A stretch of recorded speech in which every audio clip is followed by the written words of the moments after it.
salaamaaleykum mbokki Sénégal ñu ngi leen di nuyu bu baax a baax di leen ziyaaro di leen jox seen wàccuwaay di feddali suñu kóllëre ak cofeel ci képp kenn ci yéen ku faral di teew ci suñu ëtt bi di Képpango gi nga xam ne balaa yàgg daañu ko tuddee Képpango wu Cheikh Anta Diop Képpango wu Cheikh Anta Diop daañu ko dàkkantele ndax bokk na ci nit ñi ñu gën a fonk ci àdduna bi moom Cheikh Anta Diop ci li mu liggéeyal deru nit ku ñuul ak fu mu mën a nekk ci àdduna bi moom Cheikh Anta Diop daf ci liggéey boo xam ne ñun ñëpp dañ ci war a góorgóorlu taxaw ci ba liggéey boobu bañ a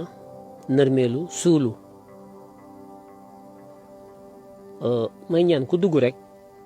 comme ni ngeen koy defee à partir de hier avant-hier gis naa ne macha allah am na ñoo xam ne ñoom léegi ñooy toppatoo partagé parce que su ma commencé di waxtaan ak yéen du ma bëgg di xool ay détails di xool commentaires yi di wax partagé ak yooyu parce que amuñu télévision amuñu rajo amuñu benn site internet boo xam ne mën nañ fa dem wax suñu wax àgg ci Sénégalais yëpp ndax dañoo jël ñoom lépp système bi mooy le système politico maraboutico affairisto journalistique ñi may faral di dégg yàgg ngeen dégg ma ne leen le système il est à un niveau insoupçonné et insoupçonnable. Il est diffus, il est tentaculaire, il est géant, il est solidement ancré, mais actuellement le système est ébranlé. ña ngay jëfru kon may ñaan ku dugg rek boo dégloo rek boo fi defee une seconde rek di la ñaan nga partagé ku dugg rek na partagé am ay soldats yoo xam ne ci ginnaaw yéen tamit au fur et à mesure ñuy waxtaan ngeen koy partagé ak di fàttali nit ñi pour te partager parce que man du ma ci ñëwaat te jàpp naa ne li ñuy wax fii su fekkente ne am na solo dafa war a daj ci réew mi ba ku nekk dégg ko ndax dañoo bëgg na Cheikh Anta waxoon nit ñi seen xel yi la ñuy boyal alal ji ñuy wax ci réew mi du koppar yi du gaz bi du pétrole bi du jamaa yi du dara du or bi li ngeen di wax yépp du alal nit bu am xel mu boy xel mu ñu daas comme paaka buy rendi xarum tabaski nit ku yor xel mu ñu daas nit kooku loolu mooy alal te loolu moo manqué ci réew mi moo tax ku mel ne man di wax ci la Cheikh Anta xeex ba génn àdduna tey suul nañ ko duñu wax ba tudd Cheikh Anta amul lenn lu ñuy wax ci wax Cheikh Anta te Sénégal amul doom bu gën a kawe Cheikh Anta Diop amul waaye kenn du wax ay waxam waaye nag yàlla du tëj bunt tëj fenêtre tëj palanteer il faut que ci biir askanu Sénégal yàlla am ñu mu ci ngemb ubbi seenum xel di leen xamal may leen fit may leen xam-xam ba ñoom duñu bokk ci mbooloo mi nga xam ne ñoom iblis da leen di bëpp di leen yóbbaale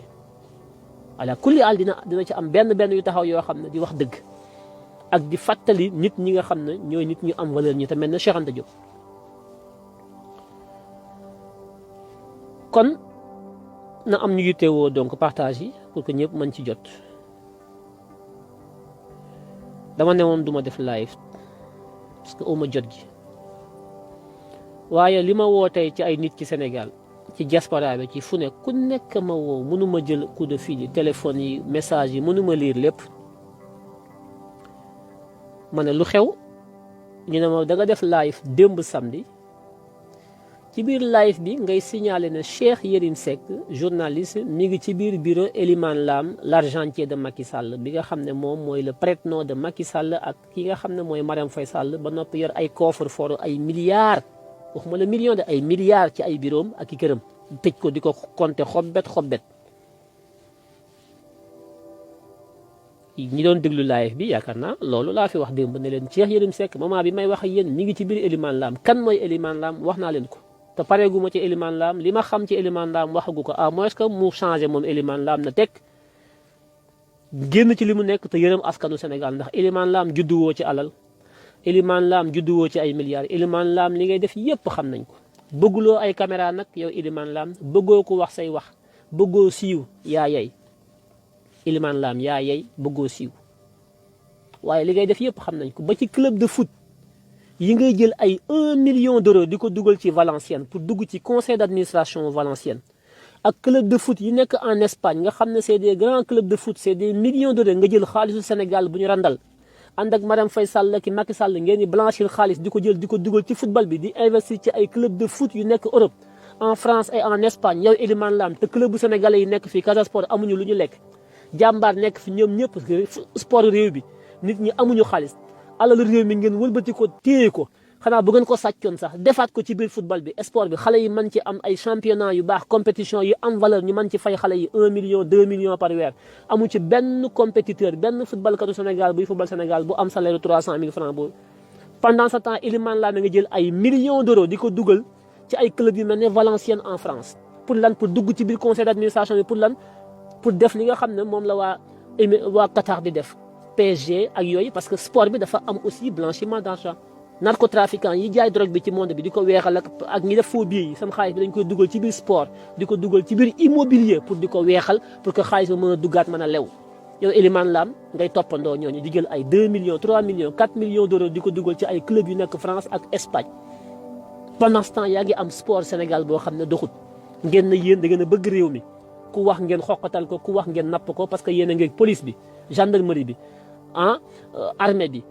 administration bi sëriñ yenn sëriñ si ñi ngi ànd ak yéen parce que bu ñu xewlee nga ñu yóbbu 100 tonnes ceeb et puis Elimane Lam yow au nom de quoi ñu jël CICES fi ñu defee foire de Dakar nga xam ne état bee ko moom au nom de quoi nga ñëw ñu jox la fa ay entrepôt nga fay dugal ay ceeb ki ay lu say business nga di ko fa dugal Elimane Lam loolu c'est un domaine public Elimane Lam pourquoi ñu jox la foire bi yow Elimane Lam nga fay stocké say centaines de tonnes ceeb say milliers de tonnes ceeb yooyu importé di ko dugal ci biir réew mi ci xaalis bu salté pour weexal sa xaalis au nom de quoi Elimane Lam ñu jox la station d'essence yi nga xam ne Petrosen bi nga xam ne Sénégal moo ko moom ubbi ay Petrosen ñu ubbil la fa yow nga mën faa ubbi say restaurant chez Katia am exclusivité bi yow képp yaa ko man mënuma ko yéen ñi may déglu kenn mënu ko fa su ngeen ko bëggoon def ñu lànk jël nañu réew mi léegi def ko seen entreprise bopp ñoom ñoo ko moom léegi Lam Sall ñoom ñoo moom réew mi bind ci seen tur titre foncier bi ñoom ñoo ko moom léegi ñu dem ca tour ya nekk Diamniadio nga xam ne état moo ko fa tabax ne dañuy yóbbu bureau yi ak yenn ministères yi Diamniadio tour yooyu nekk Diamniadio ak bureau yi ñu ne Elimane Lam yow rek yaa fa dem am droit ubbi fa restaurant chez Katia keneen du ko fa def lépp lu état moom lépp lu ñu bokk ak Macky Sall ak ñëpp Macky Sall jël ko moomale ko boppam jël ay ñu koy liggéeyal alal ci suuf ñoom Elimane Lam dugal leen fa nañ yéen rek yéen a mën a jaay kooku la Cheikh Yérim demoon seeti démb bi may wax ak yéen di live ci moom live bi Cheikh Yérim ñi ngi ci biir bureau Cheikh Yérim dama la gis déglu sa vidéo bi ma yónnee ndeysaan ma yërëm la wallahi lazim dama la yërëm parce que c'était pathétique parce que Cheikh Yérim tu es quelqu'un que j'apprécie malgré tes défauts am ngay qualité am ngay défauts Cheikh Yérim je l'ai dit dans un live qu'il soit bon ou pas qu'il soit contre Sonko tout ça loolu taxul man ma lay jàpp wala ma lay bàyyi parce que des fois tu as un courage dans tes analyses des fois tu as du courage Cheikh Yérim que j'apprécie des fois tu fais preuve d'intellectuel tu es courageux tu défends certaines choses mais des fois je te reconnais pas mais ça c'est inhérent à l'être humain nit mënul rek taxaw benn taxaw mën na tey mu taxawee ni suba mu taxawee ne loolu mën na nekk mais bu koy def bu mu ko def par rapport à des gains bu mu ko def par rapport ak xaalis bu mu ko def par rapport à des intérêts na ko def par rapport à ses propres jugements qui sont des jugements xam nga basés sur sa propre conviction nit mën na juum sax ci li mu gëm mën na ci juum de bonne foi mais Cheikh Yérim j'ai rien contre toi il y a certaines de tes analyses yoo xam ne je les partage avec toi il y a d'autres que je partage pas j'ai rien contre toi mais la vérité reste la vérité t'as pas besoin de jurer de Salatul Fatiha comme quoi que nekkoo fa woon parce que on a vu Bougazeli jurer de Barki Serigne Saliou j'ai vu Alioune Sall jurer sur le Coran qui est notre Coran à nous su yàlla doon def ku waat mu rey la kon ñu bari dee nañu le Coran de Alioune Sall sur nos 6 000 milliards le Barki Serigne Saliou de Bougazeli sur les faux billets est identiquement pareil au Barki Salatul Fatiha de Cheikh Yérim Seck tey c'est pathétique C'est pathétique. Tu as presque pleuré. li lay dese woon mooy jooy bët c'est presque dama la xool ndeysaan ma yërëm la ma ne su ma xamoon du ma wax lii parce que ci dëgg-dëgg j'ai pas cherché à faire du mal su ma xamoon ne nii la lay méttee ba ngay bët say bët presque say rankoñ rek moo génnul mais ndeysaan ma ne non quand je le dis c'était pas pour faire du mal te xaw ma woon ne dina ko méttee nii parce que je ne cherche pas à faire du mal mais je cherche à dire la vérité pourquoi Cheikh Yérim fam ndaw suñu ma yónnee vidéo mbërki démb bu dëkk Ndar insuffisance rénale ak cardiaque vidéo boobu xaw ma ñenn ñoo ko dugal ci réseau bi mais il faut l'enlever parce que c'est pas humain. La femme, elle agonise. Elle agonise. Elle est entre la vie et la mort. Dans un pays où les gens comptent des milliards en cash entre les mains de Eliman Lam, de Farba Ngom, de Macky Sall. Les milliards circulent. Des voitures, des 8-8, de 100 millions. Il y a une femme qui agonise. Il y en a d'autres qui sont mortes. Pendant ce temps, le système politico-maraboutique, non, mais c'est inadmissible. Moi, je suis un être humain. Je ne peux pas, c'est pas possible. Vous n'êtes pas humain, mais vous êtes des machines à broyer des vies. C'est inacceptable. C'est pas tolérable. Je suis hors de moi-même.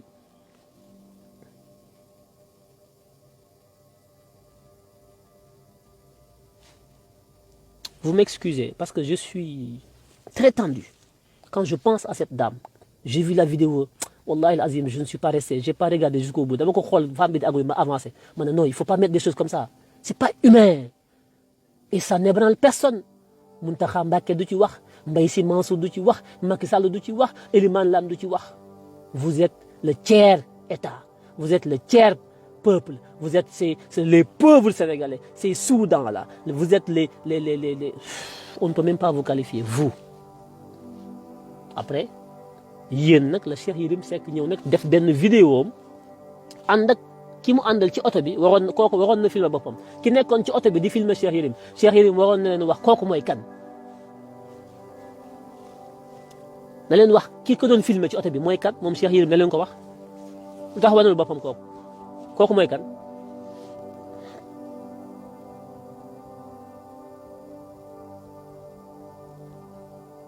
J'ai fait mon live samedi avec Didi,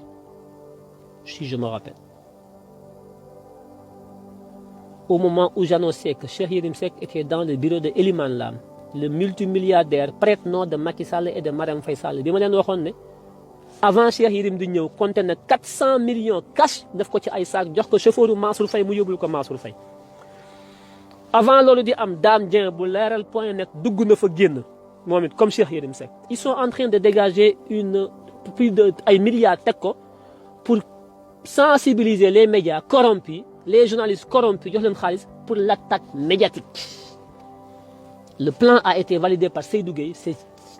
et Macky Sall et Mahmoud Saleh. Eliman Lam, c'est lui l'argentier, moi financier. Tous les journalistes là corrompus du palais passent chez Eliman Lam pour récupérer leurs enveloppes, pour après aller dans les plateaux,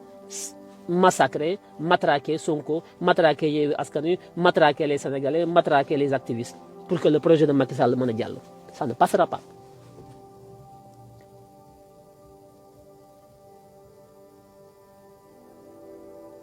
boo taxawee waat farki salaatul fatiha yëkkati sa kurus Cheikh Yérim jiiñ nañ la fi lu ne jiiñ fi sa doom lu ne mosuma ci dugg c'est ta vie privée mosuma ci wax ça ne m'intéresse pas. mosoo jóg waat c'est la première fois Cheikh Yérim nga jóg déggi tuuma yow c'est la première fois tuumal nañ la fi lu ne mosoo cee wax c'est la première fois te bi nga ko defee nii da nga cee juum ci ay te maladroit moo tax ma ne la dama lay conseiller en tant que frère nga dem jàngi la psychanalyse de Freud sur le mensonge et le refoulement nga dem gëstuwaat Sigmund Freud sur la psychanalyse du mensonge dina la mën a permettre tu es très pertinent mais nag mënoo daj lépp mënoo xam lépp mënoo mën lépp dégg naa ci sa live sax ngay wax naan xawma lan un Akhenaton qui joue au savant. Je ne suis pas un savant. Je suis un sachant, un citoyen patriote et engagé. boo ko xamul tey ma xamal la ko je ne suis pas un savant moi je ne prétends pas être un savant parce que li ma wax ne Cheikh Yérim mi ngi ci bureau Eliman Lam cela ne requiert pas un certain caractère savant c'est pas extraordinaire hein. On n'a pas besoin d'être savant pour savoir cela. Si j'étais savant, vous l'auriez su. Je ne suis pas un savant. Je suis un citoyen engagé. Je suis un patriote. J'ai une conscience citoyenne, mais très forte, Cheikh Yérim.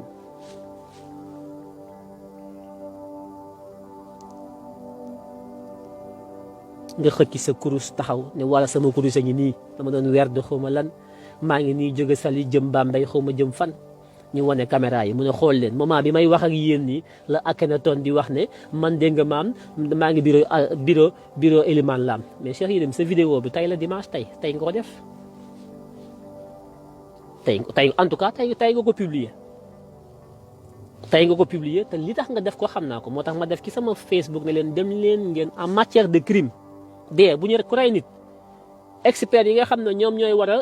def l'enquête pour génn puzzle bi génn naka lañ ko reyee en criminologie boo koy jàng dañ lay jàngal ne la chronologie mooy temps bi jamono bi waxtu bu nekk minute bu nekk li ci xew toftale yooyu dafa am solo waxtu yi temps bi ban heure la ñëw ban heure la génn ban heure la dee fekk yor na oto ndax jaar na ci kaw tali bi est-ce que filmé nañ ko radar yi dañuy jël temps yooyu yëpp heure yooyu yëpp lañu jël bu ñu ko taftalee dañuy xam temps bi mu écoulé xool ba xam moom fi mu jaar yëpp loolu beneen technique la boo xam ne dañ koy jàng ci ay enquête en criminologie Cheikh Yérim xëy na xamul loolu moo tax mu def vidéo boo xam ne dafa muus dafa bëgg a weddi mais li mu bëgg a weddi benn preuve la ko bëgg a indil te preuve boo xam ne c'est daf koy matérialiser dans le visuel mooy day nekk vidéo mais vidéo bi defu ko direct lu tax deful live direct parce que bu defoon live direct di ngeen xam ne vidéo bii mu dugal ni tey la ko def wala heure bi mu koy def démb fekk na mu génn kër Elimane Lam mais defu ko moo tax mu def benn vidéo jël vidéo bi sànni ko kan ngeen mës a gis Cheikh Yérim Seck c'est la première fois dans sa vie mu def vidéo sànni ko Cheikh Yérim Seck ci Yérim Post lay dem def fa lam fay def wala mu dem ci télévision yi c'est la première fois mu def vidéo boo xam ne mënu leen koo tracé ba xam chronologie bi xam ban jour la ko def ak ban heure la ko def daf leen di nax ba noppi ci biir vidéo bi mu leen di xamal leen ne moment bi muy def vidéo bi man ci laay wax na mi ngi ci biir bureau Elimane Lam man démb à 13h30 heure de Dakar 14h30 Paris fii ci laay wax na Cheikh Yérim Seck moment bi may wax ak yéen ni mi ngi ci biir Elimane Lam lu tax moom instant yooyu deful live directement ne li amut mu bàyyi ba tey mu balancé leen benn vidéo boo xam ne amu leen benn firnde buy wane ne kañ la ko def tey la ko def démb kañ la ko def vidéo boobu mën na koo def léegi mën na ko def tey ci suba mën na ko def naan gis ngeen di leen wan nag ki koy filmé di wane yoon yi mu naan maa ngi nii ci autoroute bi jëm fii jëm faa Cheikh Yérim li gën a jafe ci àdduna mooy fen les gens pensent que chercher de l'argent s'enrichir est la chose la plus difficile la chose la plus difficile au monde c'est de mentir et tu l'as fait mais de façon éhontée c'est une catastrophe tu aurais dû ne pas sortir li gënoon ci yow mooy nga bañ a wax ñàkkoon a wax sax moo gën mais tu as fait une erreur de communication monumentale. Toi qui es habitué à donner des leçons sur les plateaux de télévision, quand tu entends Cheikh Yérim parler, eh bien c'est le savant, comme il dit, comme il m'accuse, c'est le savant qui parle, il donne des... Et toi là, c'est que tu ne pensais pas comme ça. Non. L'autre lui dit, mais Cheikh Yérim, mais laisse-nous parler. Est-ce que toi tu es dans le secret de Dieu? Il connaît tout, il sait tout. Il donne donc ses recettes à qui il veut. Ça c'est Cheikh Yérim Seck. Ça ne me dérange pas. C'est un homme qui est sûr de lui, un homme qui a l'estime de soi, c'est pas mal. Il faut être ambitieux. Il est très ambitieux. Partout où il va, il essaie de se mettre au-dessus de la mêlée. C'est pas mal. Moi, j'aime les gens qui osent, qui ont de l'ambition, qui ont du courage. Et Cheikh Yérim, il a des qualités comme ça. Mais Cheikh Yérim, voilà, il faut pas mentir. Tout ça, tu peux le faire, mais il faut pas verser dans le mensonge.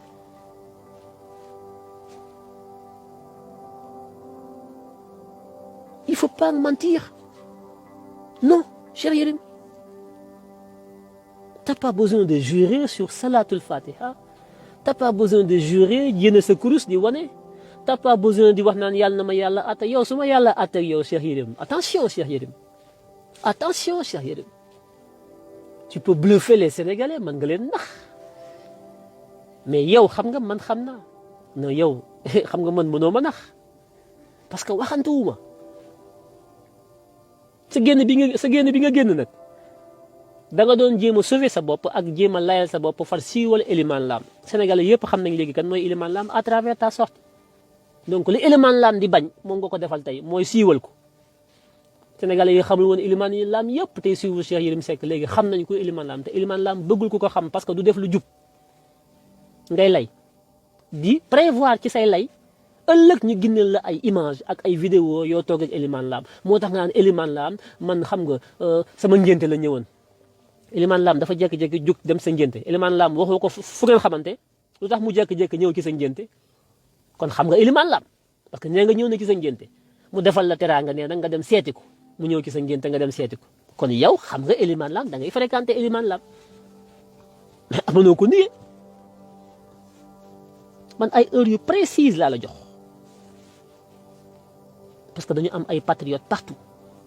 à des niveaux insoupçonnés Macky Sall li mu nekk dañ koy xam bu ñu neexee mu neex leen mu naqari leen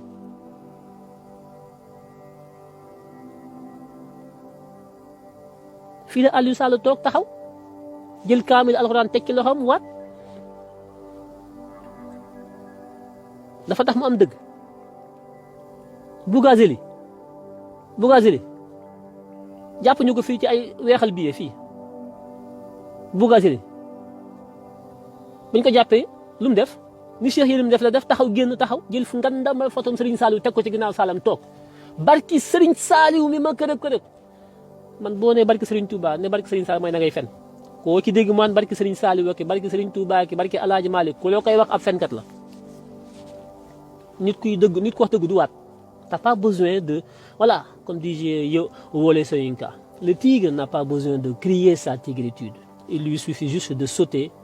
sur sa proie de l'attraper et de la dévorer t'as pas besoin de crier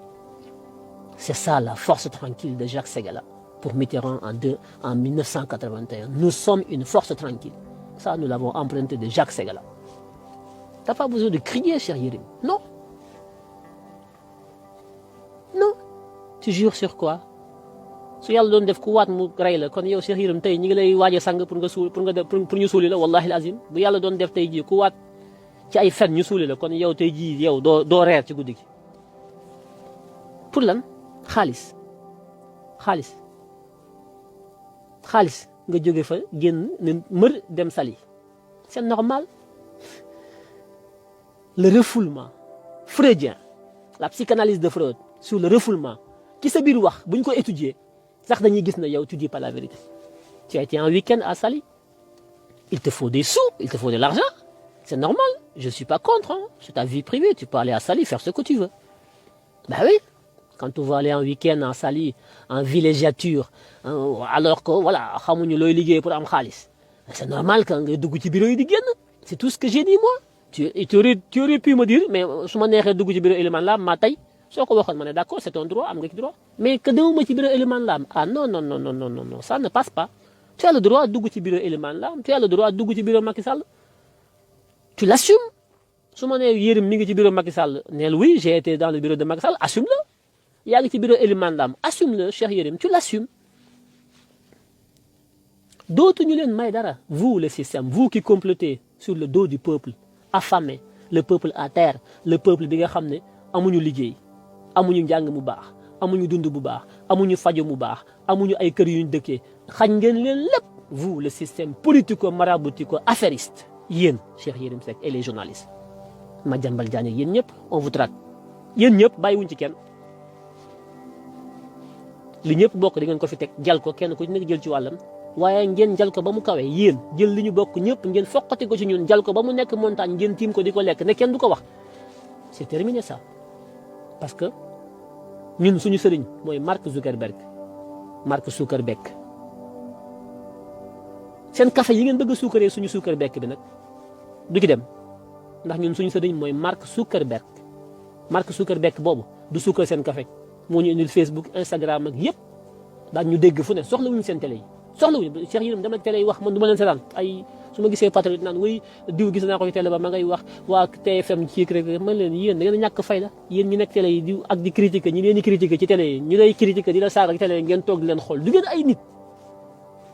da ngeen ñàkk jom ñàkk parce que da ngeen dañ kumpa bëggu leen a dara rëkk leen ku woote ngeen ñëw taxaw déglu ku leen saaga bëggoon noppee di jooy naan wuy télé ba ñun lañ fa nekkee woon Sonko lañ fa nekkee woon bu ngeen ku bëggul Sonko lu ngeen koy déglu bàyyi leen télé yi wax naa leen ko ba tàyyi te bu ñuy live ngeen ñëw ci live yi partagé ko lii may wax fii du ngeen ko dégg ci benn télé ñoom ñëpp a yem. El Hadj Ndiaye doomu Sidi Lamine Niass bi moom dañ koo woo xamal ko wax wan ko yoo xam ne moom ñi métu lu yëngatu. Cheikh Tidiane Niass xale la xoqatal nañ ko ca njëlbéen ga ba mu ñëwee la commencé baaj ñu naan tëj télé bi mu dugg ci palais bi génn nopp baay bi xeex na ba tëdd génne seen ay secret ñu liquidé ko mu jóge fi Sidi Lamine. waaw léegi réew mi lu ñu bëgg léegi 99% sénégalais yi nekk ay faqir nekk ñoo xam ne mën nañoo lekk asaka ñoom ñëpp ay badoole lañ dañoo bari sax de ñii ay sàcc lañu ñii ay boro leen téye ñii amuñ lu ñu lekk sombi la ñuy lekk ak fonde la ñuy reere bu su ne wala mbaxal mu tooy xepp ak benn bi yebooy ca kaw ñu ci bari moom ngeen di lekk yéen Sénégal yéen ñi may déglu amu leen dara ku ci feebar dee ku ci dem hôpital te amoo xaalis nga xam ne lépp dëgg la yéen a ngi ne dañ leen a xañ seen dund ba noppi nag xoqatal leen ñenn ñi mooy politiciens yi police bi ak gendarmerie bi ak kaso ñeneen ñi ñooy sëriñ si ñoom ñoo leen xoqatal ñoom ci diina yàlla ji ku ñu dañoo am baatin ku ci yëngatu ci barki Sëriñ Tuuba barki Alaaji Maalik ñoo xoqatal leen ba ngeen nekk ay jaam nag dund leen deewu leen ñu ne kenn du wax man ma jóg di wax ñu di ma woo noppil waroo wax lii yaa ngi xaru buñ la jàppee li yëg-léeg rek yéen ay défaillant di ay traître yéen ay défaillant vous êtes des défaillants suñ ma reyee après kon daal suñ ma reyee kenn dootul wax daal yéen à la limite donc vous méritez même votre sort li ñu leen teg nii yéen da ngeen ko mérité parce que vous ne méritez même pas de vivre parce que vous n'avez pas le courage de crier quand on vous égorge bëy sax boo koy rendi day yuuxu xar bala nga koo tër di ko rendi dina yuuxu yéen ñi ngi leen rendi ba noppi ne leen kenn du fi yuuxu ngeen du ngeen wax est-ce que ay nit ngeen est-ce que ay nit ngeen koo ci waxal ni ngi kat yii kërëb du ngeen ay nit to j'ai bien aimé ce que Sonko a dit hier buñ may rey nañ ma rey mais man am na loo xam ne du ma ko nangu voilà un patriote il est prêt à donner sa vie mais am na loo xam ne du ko nangu nee na buñ may rey man ñu rey ma Sonko nañ ma rey suuli ma mais du ma nangu mu ngi yëw sama ko bopp wax na dëgg ma ne ko wallaay bàjjo bi li nga wax xamoo ko waaye lii nga gëm ba mu jaral la ko bu ñuy compter ci réew mi ñeent ñoo ko gëm xeex bi lim la jaral yow Sonko xeex bi du yomb a gagné parce que lim la jaral yow ñu bari ngi topp sa ginnaaw du yuux di wax waaye ay taalibe lañu ay lâche lañu wallahi alazim ay traître ñoo ànd ak yow bala nga ko woon xam tey ñu wax dund ak dee war a am ña nga toog seen kër yi di nappaage seen i jéeg ñoom ñëpp dund la ñu bëgg gu yomb waaye amu ci kenn ku pare pour jël bakkanam bi teg ko ngir dund mën a am ci réew mi ñëpp dugal seen loxo ci bool bi déedéet lii mooy li am ci réew mi